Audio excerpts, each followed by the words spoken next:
how much the voters' thought process has changed in the last 10, 12 years, since you've been advising and till now you're actually becoming an activist yourself. Has anything changed? Because, we all believe that the voter is very with us or against us. You're either pro-Hindu, you're anti-Hindu, you're pro-minority, you're pro-caste, you're pro-your caste, you're not your caste. So, has the voters, what the voter wants from the politician, has that changed or is it still the same that's always been? Wohi roti, kapda, makan, mera kya? See, the voters are not separate class. They are merely reflection of society. They are a subset of society. Yes. So, as society change, the voters will also change. If earlier society was consuming information through inlands and postcards. Today in society we are consuming more information through Facebook, Insta and Google.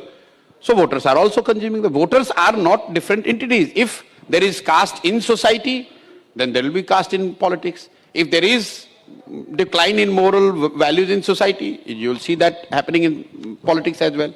So I do not see it as a standalone phenomena that voters are, it's not that I understand. Me, Prashant Kishore, as an individual would have a different rules to live my life, and as a voter I would have a different rules to live by.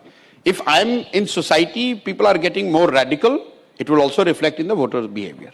So, but broad trend, if I look at real macro data, I don't see a major shift, behavioral shift or ideological shift in India.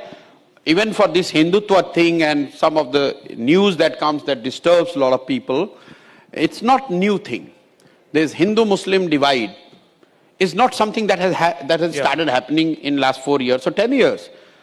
This was always there, almost like more than a century ago. It's just that some of those elements who otherwise were not saying these things or doing these things on the street are finding or getting emboldened in a supportive environment to come and say those things more loudly on social media or on the streets. But it was always there in society.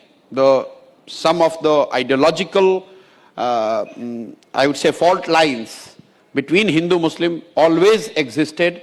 Leaders of that time, sometimes they managed it well, sometimes they inflate it.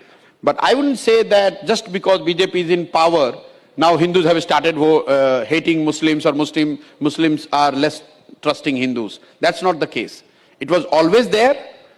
Some elements of them are feeling emboldened in a support, quote unquote, in a what would be seen as a somewhat supportive environment for such utterances and acts on the street.